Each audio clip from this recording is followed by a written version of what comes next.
Hello everyone, welcome back to another theatre vlog. Once again I'm running late, so I'm just on my way. I am going to the Trafalgar Studios. I'm going to see The Grinning Man. I've been to the Trafalgar Studios before, going down. But I've not been to the Studio 1, I think it is, which is where The Grinning Man is. 4th floor. So I'm very excited.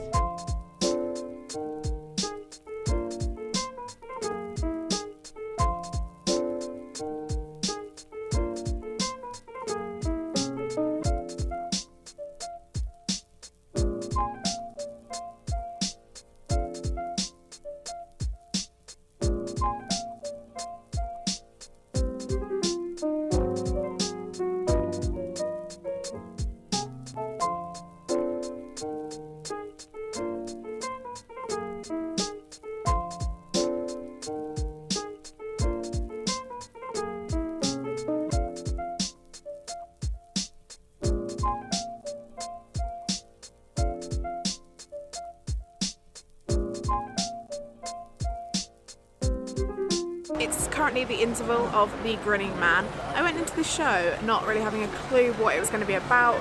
All I'd heard from people is that like the puppetry was amazing. I never got to see Warhorse, but people are saying that it's like just as good / better. So that's all I really knew. And obviously from the promotion it looks kind of like, not a dark story, but it does have like some dark elements to it. There's like a few stories going on at once. There's like, it reminds me a bit of Pippin in the like story within a story type thing. So there's a royal family. It's set in like, well, it's kind of like feeling like old-timey England. So like a royal family, and then like a travelling performing group, and obviously the Grinning Man. It started off us learning about him as a little boy and like what happened. Well, we don't know exactly what happened to him, but some tragic stuff that happened in his childhood. It's really fascinating and I'm really enjoying it so far, and the way they're doing the puppetry is incredible. Like, it's so insane. Even though there's like 6 people handling 2 puppets at once, you kind of forget that the people are there, so it's really, really incredible. The studio is really nice as well. I've never been to this part of the Trafalgar Studios. I've been in, I think, Studio 2. I'm in Studio 1 now, so yeah, I've never been in Studio 1. It's really reminded me of the Other Palace, and you guys know how much I love the Other Palace, so I'm very happy in this theatre. It's like the Other Palace, but bigger, like way bigger. Really enjoying the set for this as well. I love how they've really like covered the entire theatre space and even the corridors to get to the theatre space. It all is in the same theme, so you almost walk into the theatre and you feel like you're already part of the set. It's really clever how they do that. It's really like immersing you in the atmosphere of the show. And oh my gosh, you can see my breath, can't you? Like, it's cold. I left my coat and scarf inside because it's quite warm in there. It was warm enough that I could come out here without any coat or anything. But yeah, I guess it's quite cold. It's really funny as well because they're in the story. It's the Trafalgar Fair that the Grinning Man is like performing in, and obviously I'm just up the road from Trafalgar Square. So that's quite funny. Yeah, I'm having a really good time and I'm intrigued to see where the story goes. Also, Julie Atherton's in this and I love Julie Atherton and she's just brilliant as always.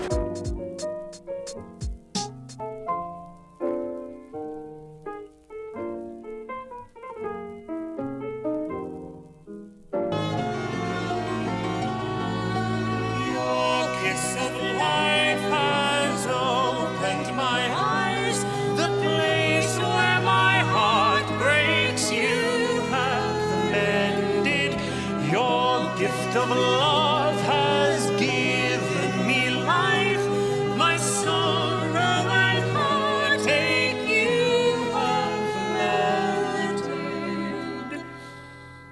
I love you.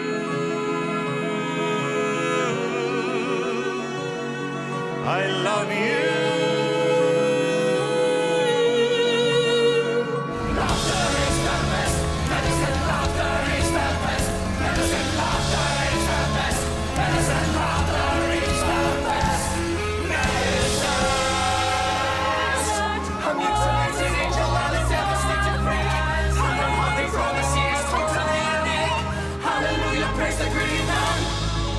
He's the greatest freak in all the land. If you haven't seen him, you will never understand. Hallelujah, praise the Grinning Man.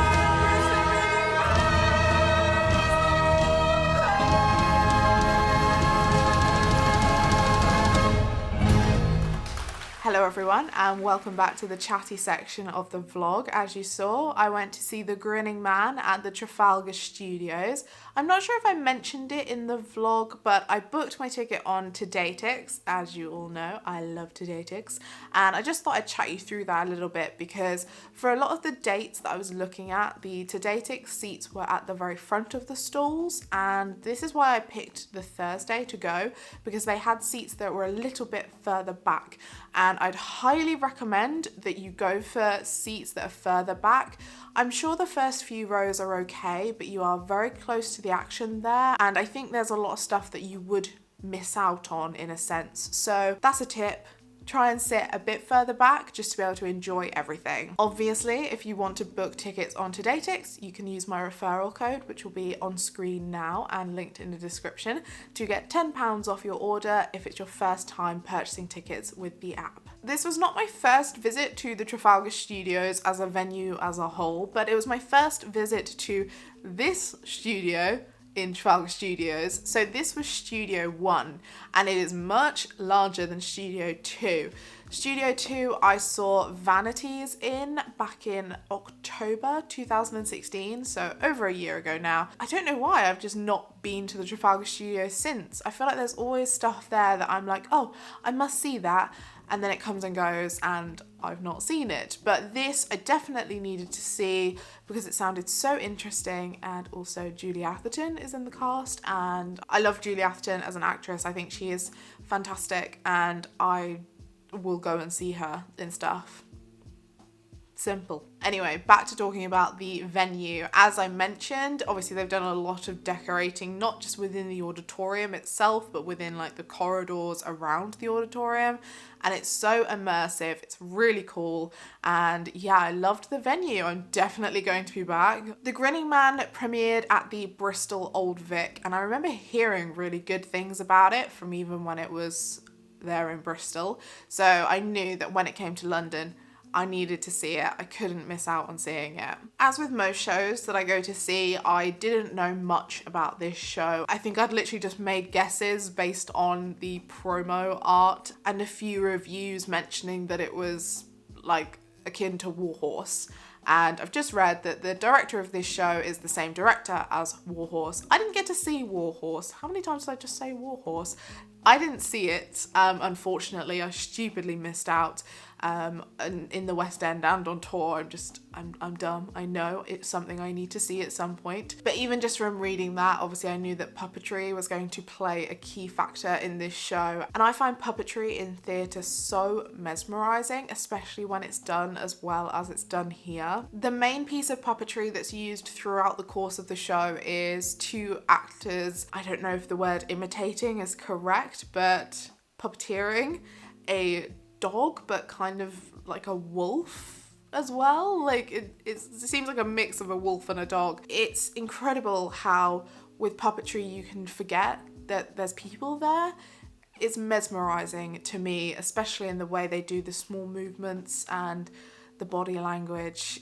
It just blows my mind. As I think I mentioned in the interval clip, there was also the puppet of the young Grinpain, who is the Grinning Man, and Daya, who is a blind girl who, spoiler, if you've not seen the show, he kind of rescues her when she's a baby. So the start of the show is focused quite a lot on retelling the start of their story via puppetry, and obviously it's their puppets, and it's hard to explain. I'm not great at explaining stuff like this, which is ironic because I chat about it in videos. The story of The Grinning Man is based off of a novel by Victor Hugo, who is most famous for Les Miserables, and there was definitely moments of the show where I felt a lot of kind of callbacks to Les Mis in terms of like the musical style and obviously the themes of the show.